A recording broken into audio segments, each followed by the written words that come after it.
Hi, my name is Mudita Pasari. I am a designer and a museologist based out of India.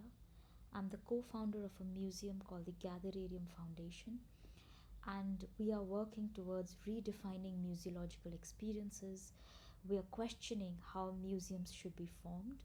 Should we always work out of white cubes, or is there something to learn from our practice as amateurs? And can really museums evolve in the way we see them today? To just quickly look at a bit of history, like most of us know, that museums have been expanded cabinets of curiosity. Over time, cultures and cultural artifacts were sent across the seas for people to view, to look at places and people that they thought were very different from themselves.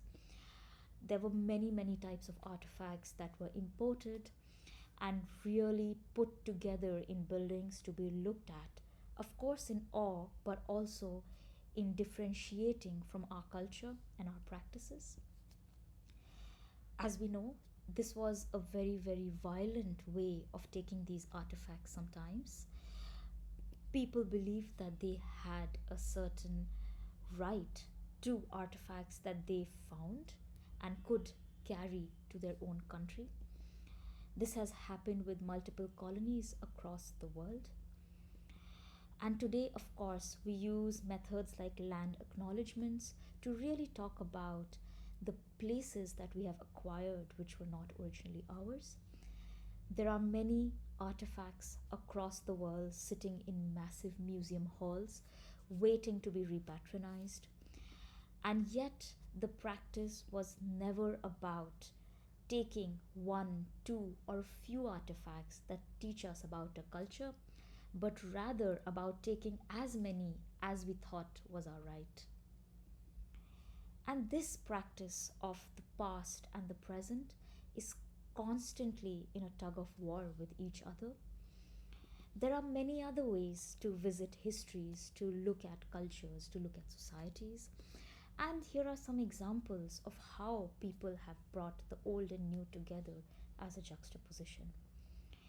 Even today, museums are being built that are acknowledging the past and adding the new to places that have already existed instead of carrying the old to newer buildings.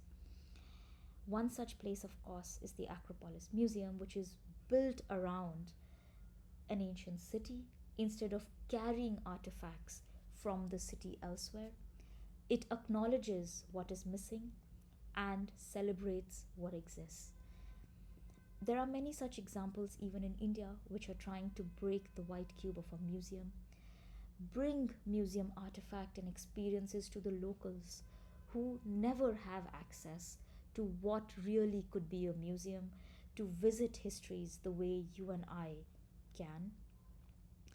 And I always have wondered, do we always need to visit a museum? Can a museum visit us? This is largely the practice which started the Gatherarium Foundation, the idea of a museum in a box which invites you to interact, observe, question, and learn. And this is one of the first projects that we did in 2016, where we were talking about a pangolin, which is a critically endangered species across the world. It's a handheld museum which opens up into a tabletop interactive system for children of all ages. I could easily, as an exhibition and museum designer, build a building where people would visit and talk about the pangolin, but the goal was to use these resources to make multiple small museums that then can be disseminated across the globe. The museum really looks at all aspects of museological experience like information, understanding, human action, and interactivity as much as we can. And really, this practice then transformed into another project that I did when I came back to India. And the goal always has been to bring interactivity, an aha moment, being able to get people immersed in an environment. This was a museological experience, a slightly bigger museum in a box, which was talking about plastic waste underwater. It was designed for about 12 to 15 people to interact at a time. It was set inside a shipping container and it moved from one place to another where people could access it and really learn about, does the sea belong to us, and can we do something to stop the plastic going into our oceans and seas? Another project of this nature, and what Gatherarium really promotes, is that a city can be a museum, and sometimes we as designers need to just design guides to the museum, which is a city. There are critically endangered species of biodiversity in a northeastern Indian city, and if this guide could get people to visit the city and look at these species, that would really be a true experience. This guide comes with a map, and it takes people walking throughout a city and also exterior parts of a city to experience biodiversity without bringing people into one building. As this practice progressed, Gatherarium Foundation took shape. Eventually, it became an archive of naturally collected artifacts from across the world. We have over 40 boxes. Each of these boxes look at primarily natural artifacts, as you can see, but also some human made artifacts. These are endemically found. They are never plucked or plundered, only picked up from the ground. If it is spring, we would probably have no leaves or flowers, but if it is fall, we would collect way more. And that was the nature of always picking up one artifact of a kind. Never too many, just enough to learn. As you can see, all of them are catalogued. They are used for various learning experiences. It is not just about collecting endemic species, but learning from them. All of these have their own boxes. This one has been collected from the city of Dessau in Germany. The box represents the city, the nature of what Bauhaus stood for in this city, and of course, many plants and small human made artifacts that could be found. There are many such boxes, and they are all labeled using a numeric system, so we are able to identify by the pin code the exact spot where these were gathered. We, of course, make them available for people to see, engage with.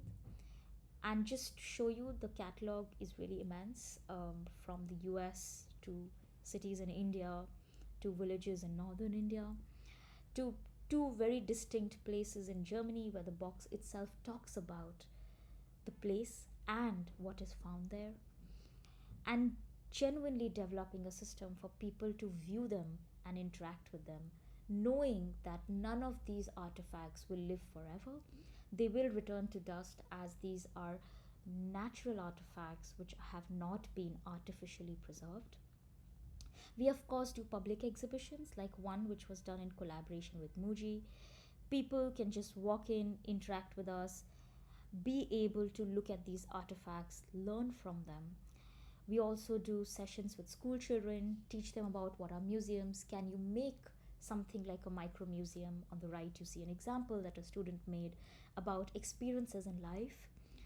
We now also have large amount of donations coming in.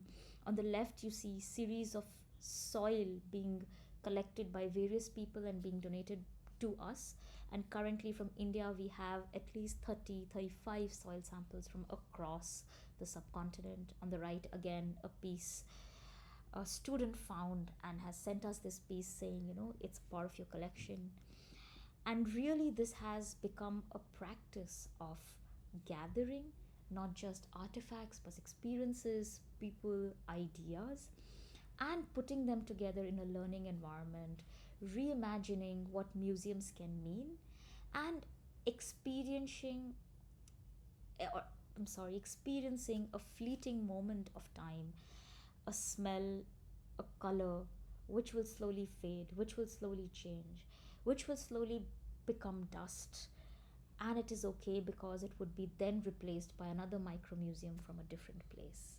Thank you so much.